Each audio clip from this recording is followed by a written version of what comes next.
Hare Nama, Hare Nama eva kevalam, Kalo nasteva, nasteva, nasteva gatiranyata.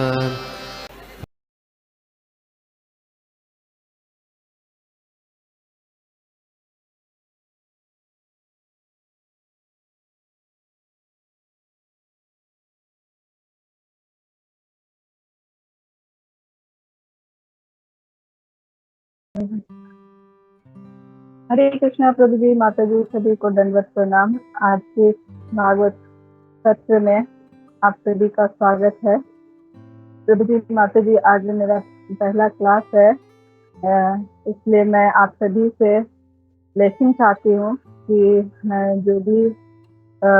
जो भी मैंने सुना है वो आप लोगों को बता पाऊँ, और जो भी मैं बोलूँ वो गुरु महाराज की प्रसन्नता और अपने प्यूरिफिकेशन के लिए रहेगा ये।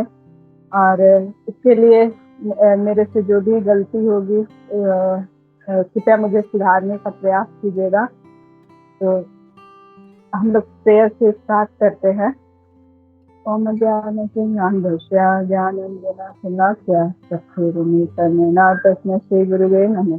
श्री चैतन्य मनोभीष्टं स्थापितं येन भूतले स्वयं रूपं कदा मह्यं ददाति स्वपदान्तिकं। वन्देऽहं श्रीगुरुं श्रीयुतपदकमलं श्रीगुरुं वैष्णवं च। श्रीरूपं साग्रजातं सहगना रघुनाथं तं सजीवं साद्वैतं साधुतं परिजनसहितं कृष्णचैतन्यदेवं श्री राधा कृष्ण पादान् सहगना ललिता श्रीविशाखान्वितां च। नमो विष्णुपादाय कृष्णपृष्ठाय भूतले श्रीमते जगत्प्रकाशाय नामचारपादाय निपैकप्रपदाय गौरकथा दामोदराय रामादितारिणे। नमो विष्णुपादाय कृष्णपृष्ठाय भूतले श्रीमते भक्तिवेदान्त शान्ति नामिने। नमस्ते सरस्वते देवे गौरवाणी प्रचारिणे निरुक्ते शून्यवादी मुखं करोति वाचालं पङ्गुं लङ्घयति गिरिं वन्दे श्रीगुरुदीनतारिणं परमानन्दमाधवं श्रीचैतन्येश्वरं कथञ्चन स्मिते यस्मिन् दुष्करं सुकरं भवद्विस्मितं चापि चैतन्य नमामि तं। हे कृष्ण करुणा सिन्धु दीनबन्धु जगत्पते गोपेश गोपिकान्त राधाकान्त नमस्ते तप्तकाञ्चन गौराङ्गी राधे वृन्दावनेश्वरी कृष्णानुस्ते देवी तन्मामे हरिते वाञ्छाकल्पतरुभ्यश्च कृपा सिन्धुभ्यो पतितानां पावनेभ्यो वैष्णवेभ्यो नमो नमः। जय श्री कृष्ण चैतन्य प्रभु नित्यानंद श्री अद्वैत गदाधर शिवासादि गौर भक्तवृंद। हरे कृष्णा कृष्ण कृष्णा हरे हरे, हरे राम राम राम हरे हरे। हस्तप्रायस्तु भद्रेषु नित्यं भागवतस्य भक्ति तनुश्लोके भक्ति भवति नश्यति। नारायणं नमस्कृतं नरं चैव नरोत्तमं देवीं सरस्वतीं जयामुदीरये। हरे कृष्णा। तो आज हमारा जो हम लोग जो है इस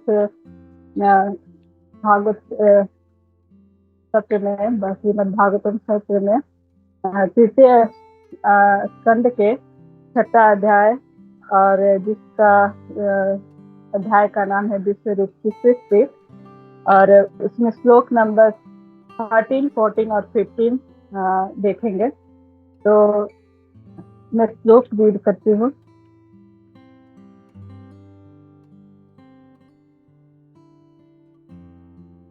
श्लोक नंबर 13। निर्भिन्नं कालुवर्णो लोकपाल अविशद्धरे जीवा अंतेन च रसम् असौ प्रतिपद्यते।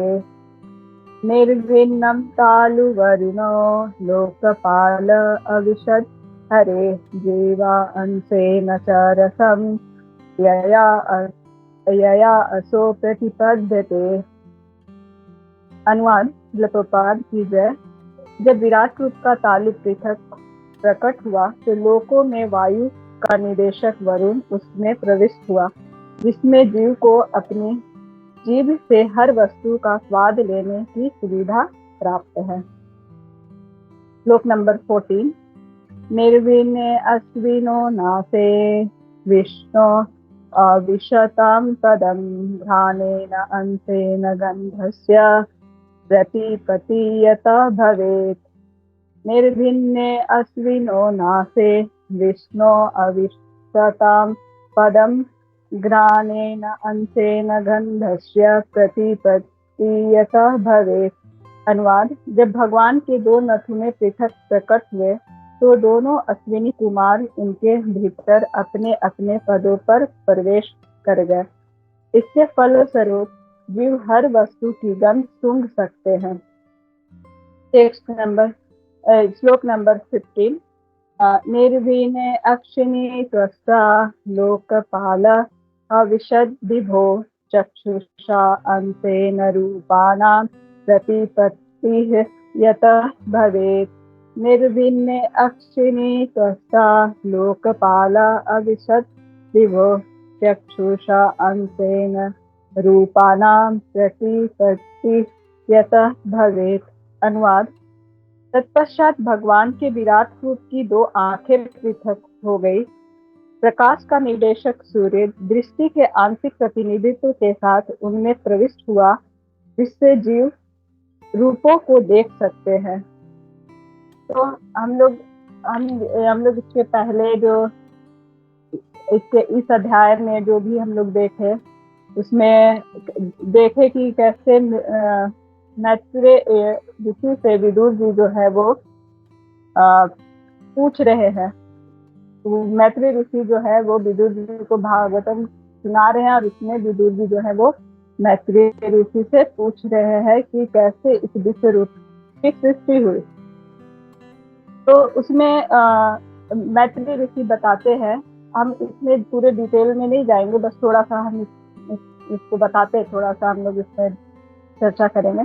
तो मैत्रेय ऋषि इसमें बताते हैं कि भगवान श्री कृष्ण जो है अपने बहिरंगा शक्ति के माध्यम से 23 तत्वों में प्रवेश करते हैं। 23 एलिमेंट जो हम लोग जानते हैं, जैसे कि वो 10 ज्ञान इंद्रियां, 10 कर्म इंद्रियां और 3 मन बुद्धि अहंकार जो है वो। तो इनके माध्यम से वो इस 3 तत्वों में प्रवेश करते हैं, जिससे जीव का जो है वो निर्माण होता है। और फिर इसमें आत्मा जो है वो अलग से आती है।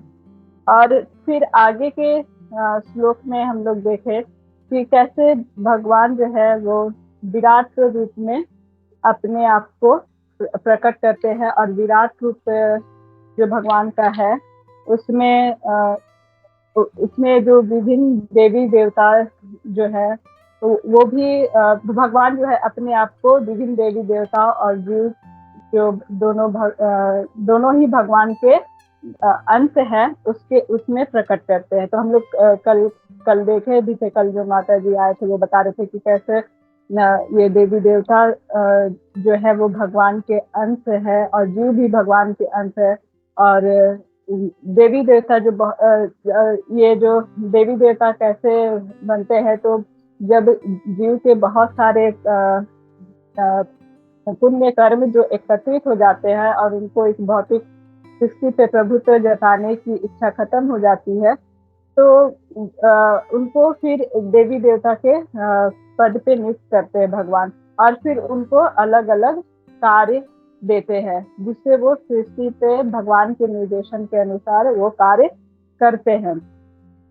तो इसी में हम लोग ये क्या कहते हैं, फिर उसके बाद जो है भगवान जो है उनको अलग अलग कार्य देते हैं। तो फिर उसके बाद भगवान के इस विराट रूप में जो अलग अलग अंग डेवलप होते हैं, अंग पृथक होते हैं, उसमें जैसे कि पहले जो आया था वो मुख था, जिसमें वाचा शक्ति जो थी, जिसमें जीव को बोलने की क्षमता डेवलप हुई थी। तो उसी में हम लोग आगे देखेंगे कि कैसे ये जो भगवान के जो इस श्लोक में जो 13, 14, 15 जो श्लोक है, उसमें भगवान के जो जीव जो है वो पृथक अलग से वो अलग हुए, इस विराट रूप में उनका जीव जो है वो प्रकट हुआ। तो इस श्लोक के माध्यम से बताया जा रहा है कि जो भगवान का जो विराट रूप है उसमें उनका जो है तालु जो है वो प्रकट हुआ। और तालु जब प्रकट हुआ, वायु के नियंत्रक जो देवता जो वरुण है वो उसमें प्रवेश करते हैं, जिसके कारण जीव के जीव में स्वाद उत्पन्न आया।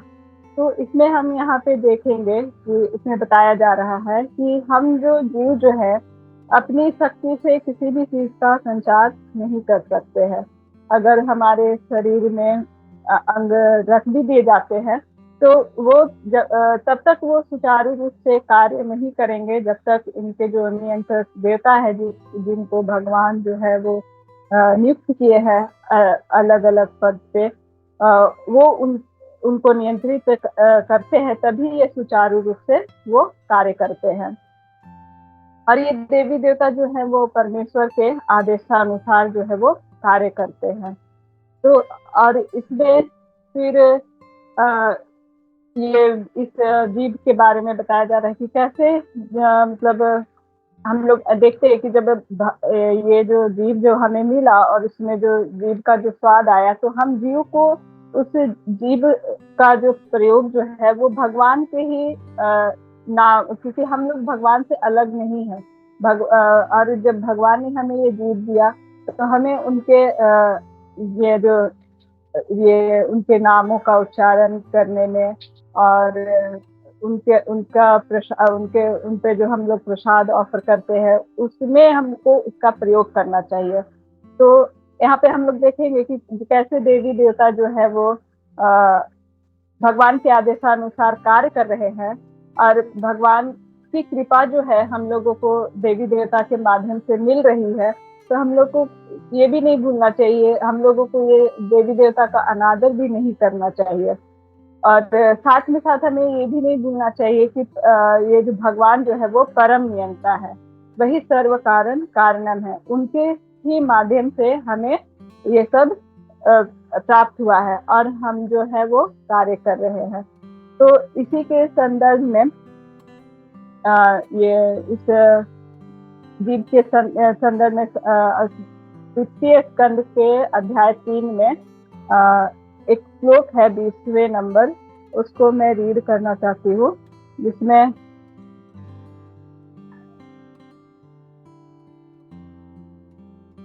ये है श्लोक और अनुवाद मैं पढ़ूंगी, तात्पर्य बहुत बड़ा है। बीलेवतुरु कर्म विक्रामन ये न शृण्वत कर्णपुटे नरस्य जीवासति दादुरुकेव सुत न चोपगाय तयुरुगाय गथा। अनुवाद श्रील प्रभुपाद के द्वारा।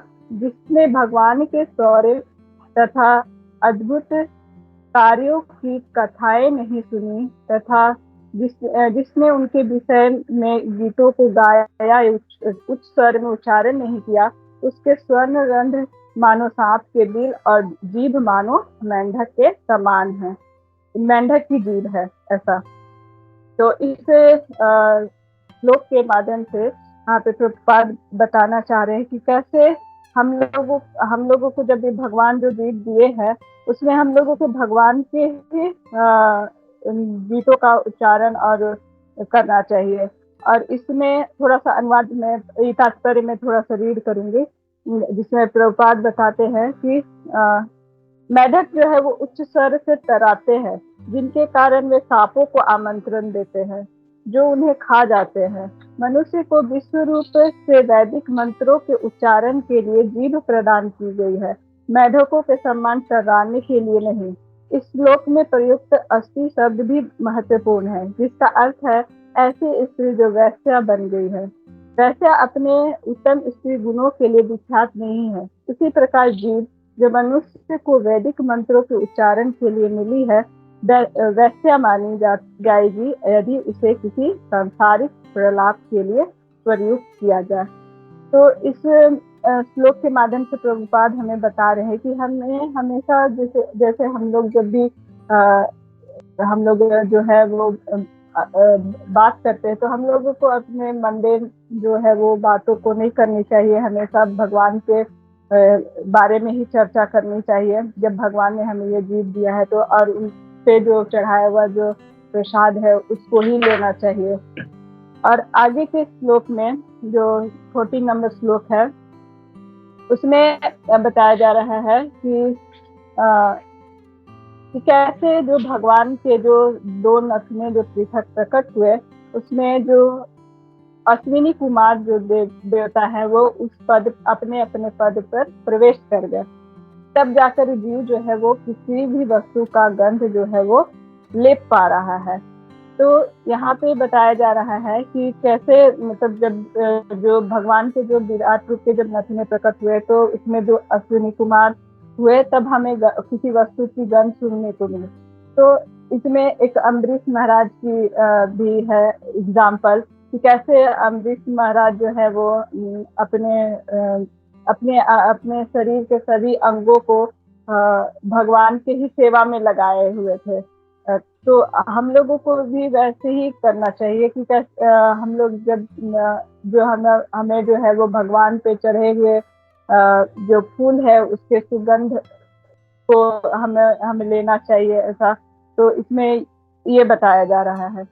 फिर आगे के श्लोक में जो है हम लोग देखेंगे कि इसमें बता रहे हैं कि विराट रूप के फिर दो आंखें अलग पृथक हो गई। तो हम लोग देख सकते हैं कि इस श्लोक के माध्यम से कि जब किसी की आंखें कितनी भी सुंदर क्यों ना हो लेकिन वो तब तक नहीं देख सकता जब तक सूर्य ना हो। तो इस श्लोक में जैसे बताया जा रहा है कि जब विराट रूप अलग हुआ भगवान का तो कैसे उसमें सूर्य जो है वो सूर्य देव जो है उसमें प्रकट हुए। तो सूर्य के माध्यम से ही हम लोग जो है किसी भी चीज को देख पाते हैं। अगर सूर्य का प्रकाश सूर्य नहीं है तो हम लोग किसी भी चीज को नहीं देख पाएंगे। तो इस श्लोक के संदर्भ में इसी चैप्टर के स्कंद 2 के अध्याय 3 में ही एक श्लोक है जिसको मैं रीड करूंगी।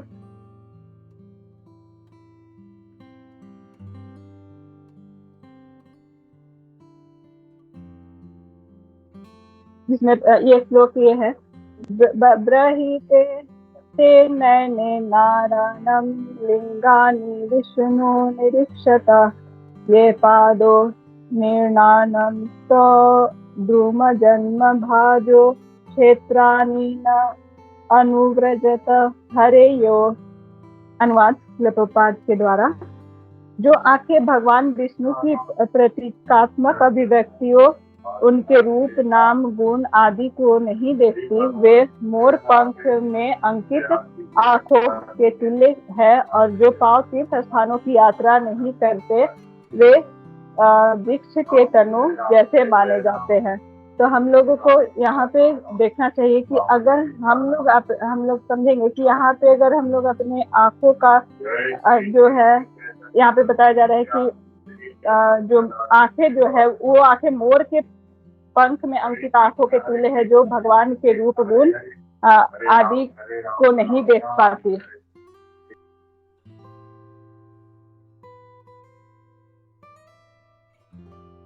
सॉरी। तो यहाँ पे हम लोग देखेंगे कि कैसे ये जो हमारी जो आंखें है उसको हम लोगों को भगवान के रूप गुण नाम आदि को देखने में लगाना चाहिए ऐसा। तो यहाँ पे हम लोग समझेंगे कि कैसे ये जो इस तीनों श्लोक के माध्यम से हम लोगों को ये बताया जा रहा है कि जब भगवान विराट रूप जब प्रकट हुआ उसमें अलग अलग अंग डेवलप हुए। तो अलग अलग अंगों के जो नियंत्रक देवता जो है वो उसमें अपने अपने पद पे आए और उसके माध्यम से जीव जो है वो जीव को किसी भी चीज का ये जो है वो मिला। जैसे कि जीव से स्वाद लेने का जीव में स्वाद आया और ये जो उनके जो नथुने हैं वो भगवान के जो नथुने में जो 2 अश्विनी कुमार जो उनके भीतर प्रवेश किए उसमें जीव को गंध लेने की शक्ति आई।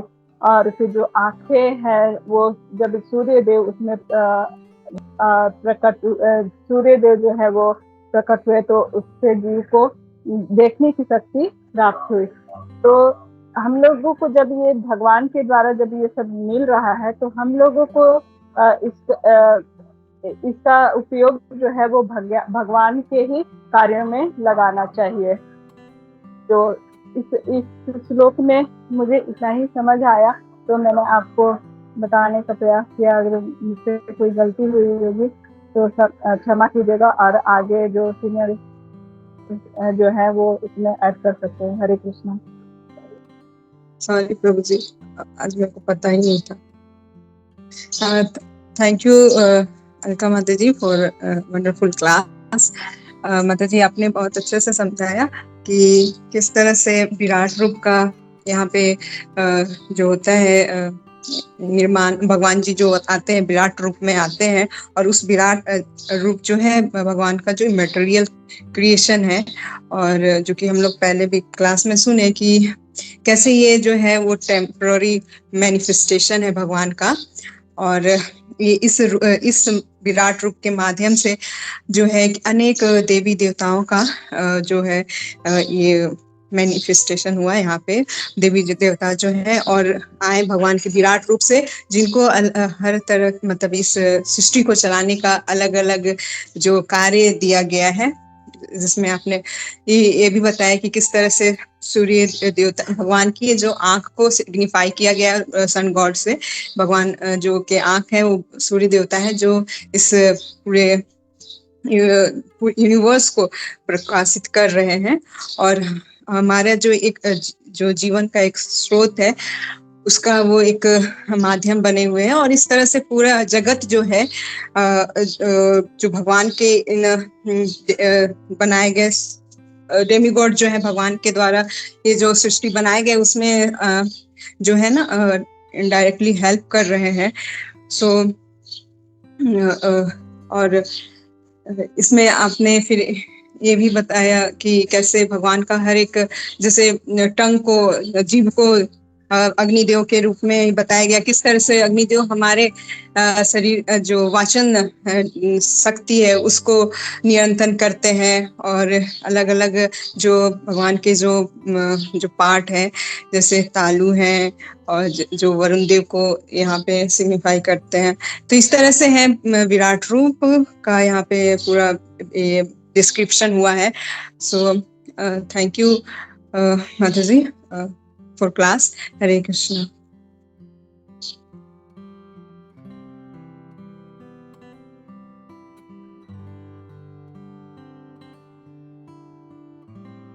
हरे कृष्णा माता जी, दंडवत प्रणाम। थैंक यू माता जी फॉर ब्यूटीफुल क्लास। ऐसा लगा नहीं कि आपका फर्स्ट क्लास है, you explained it very well. तो जैसे आपने बताया माता जी कि सारे डेमी गॉड्स को भी भगवान के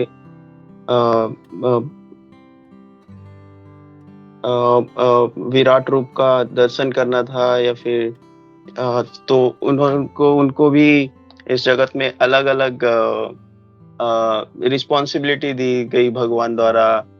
जैसे वरुण देवता जीवा और पैलेट, जिसके थ्रू हमें स्वाद का एहसास होता है।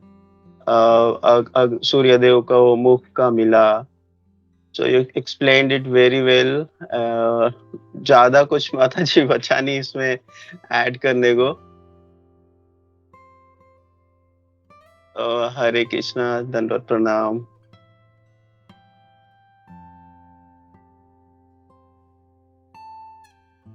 हरे कृष्णा माता जी, दंडवत प्रणाम। माता जी बहुत अच्छा क्लास था। मतलब ये पहला जो क्लास था, और इस क्लास में आप डायरेक्ट एक टेक्निक श्लोक पे चले गए, जहाँ पे प्रभुपाद जी ने ज्यादा कुछ इस पे परपट भी दिया नहीं है, और उसमें भी आपने काफी मतलब इंफॉर्मेशन अपने आचार्यों से निकाल के आपने यहाँ पे प्रस्तुत किया। थैंक यू माता जी वेरी मच। माता जी इसमें आपने जो एक पॉइंट बोला था वो मुझे बहुत अच्छा लगा कि अब भगवान से हम लोग को ये जो मिला है, जो हम लोग को अपने जो इंद्रिय जो मिले हैं, वो भगवान के लिए ही कार्य करके में लगाना चाहिए। ये बहुत इम्पोर्टेंट था माता जी, क्योंकि हम लोग हमारी खुद की इच्छा से हमारे डिजायर्स फुलफिल करने के लिए हम लोग ने भगवान को प्रवृत्त किया है मटेरियल भौतिक मैनिफेस्टेशन बनाने के लिए, और यहाँ पे आके हम लोग सिर्फ सफरिंग देख रहे हैं।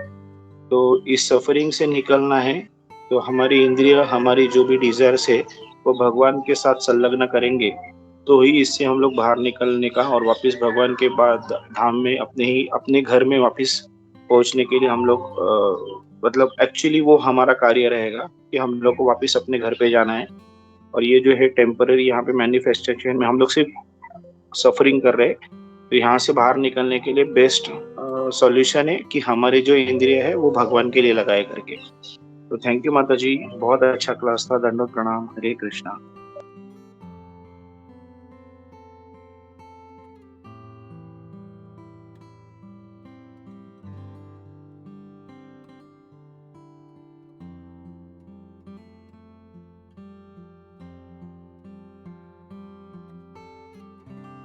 हरे कृष्णा माता जी।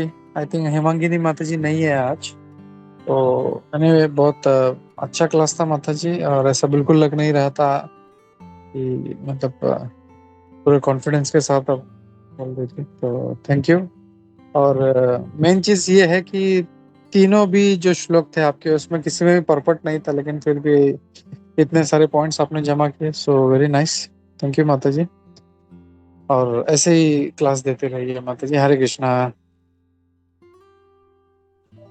हरे कृष्ण प्रभु जी, दंडवत प्रणाम। All glory to Guru Maharaj, all glory to Srila Prabhupada.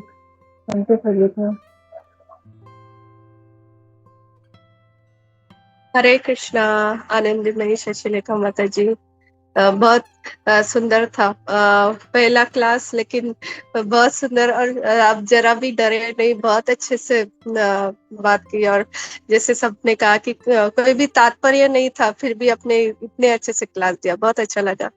ऐसे ही फिर से हम सुनना चाहेंगे आपसे। बहुत अच्छा, बहुत बहुत धन्यवाद माता जी। हरे कृष्णा। सब आप लोगों की ब्लेसिंग से होता है। हरे कृष्ण प्रभु, दंडवत प्रणाम। यस प्रभु जी।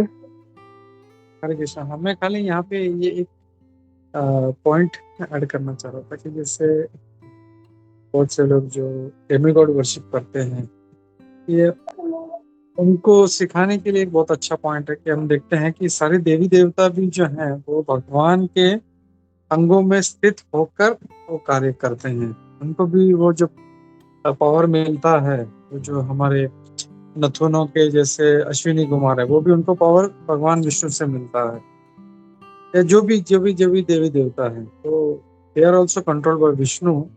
ये जो है हम लोग इन श्लोकों से सीखने मिलता है कि कैसे जैसे कोई देवी देवता को अगर सुप्रीम मानता है, तो हम लोग उनको ये सब श्लोक हम उनको बता सकते हैं। हरे कृष्णा।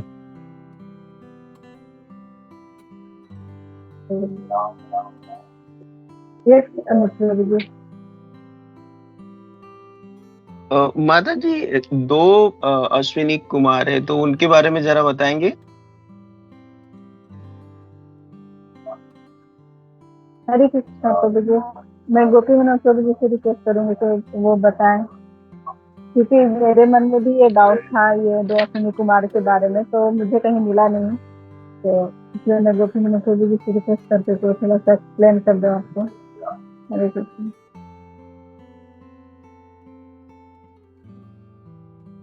हरे कृष्णा।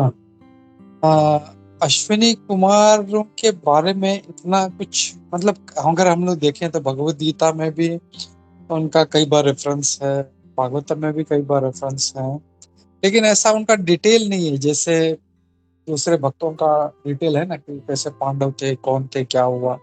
वैसे अश्विनी कुमारों का ऐसा कोई डिटेल नहीं। हाँ, बट ये जो है इतना माना जाता है कि ये दोनों जो हैं, ये दोनों अच्छे क्या बोलते हैं ना, आयुर्वेद में एक्सपर्ट हैं ये लोग। और जैसे आज के श्लोक में देख रहे हैं कि ये हमारे जो नथुनों को कंट्रोल करते हैं। और आज का श्लोक अगर देखें तो इसमें ये भी है कि अगर किसी को अगर लंबी आयु प्राप्त करनी है तो अश्विनी कुमारों को पसंद करना है। तो वेरी लॉजिकली हम लोग समझ सकते हैं कि हम लोग सांस कहाँ से लेते हैं, नाक से लेते हैं, नथुनों से। अगर अश्विनी कुमार प्रसन्न रहे तो हम लोग अच्छे से सांस ले पाएंगे, नहीं तो वो सांस बंद कर देंगे। वो भी एक्चुअली भगवान की इच्छा से ही होगा, लेकिन they are the controlling deities. मतलब हमको दिक्कत हो सकती है, कोई सांस की बीमारी हो सकती है, कुछ भी। तो ऐसा कुछ डिटेल उनका नहीं है, ऐसा खास कहीं पे। मैंने अभी तक तो इतने सालों में कभी सुना नहीं उनके बारे में ऐसा कुछ, कौन थे, क्या थे, कहाँ से आए, ऐसा। बट ये है कि हाँ, they are one of the deities. और ये भी जानते हैं हम लोग, जो पांडवों में जो नकुल और सहदेव थे, वो उनके पिता थे उनके। और या और कुछ ऐसा डिटेल उनके बारे में कुछ नहीं पता। कुंजेश्वरी कुछ बता रही है। Thank you Prabhu ji.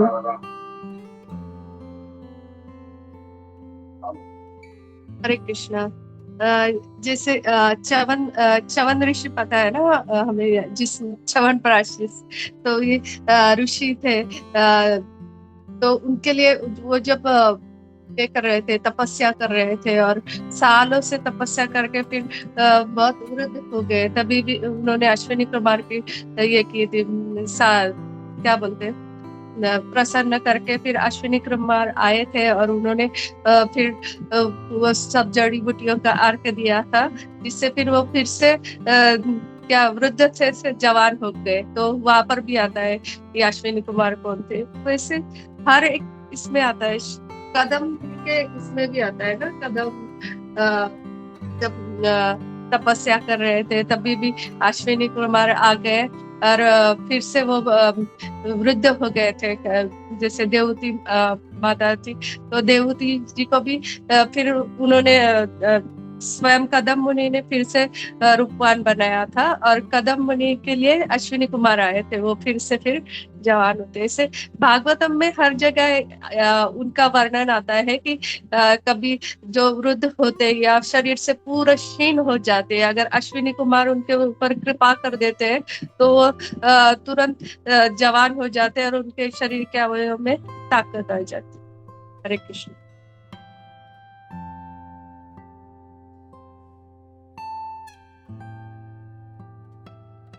Thank you माता जी, दंडवत प्रणाम। थैंक यू माता जी बताने के लिए। हरे कृष्ण।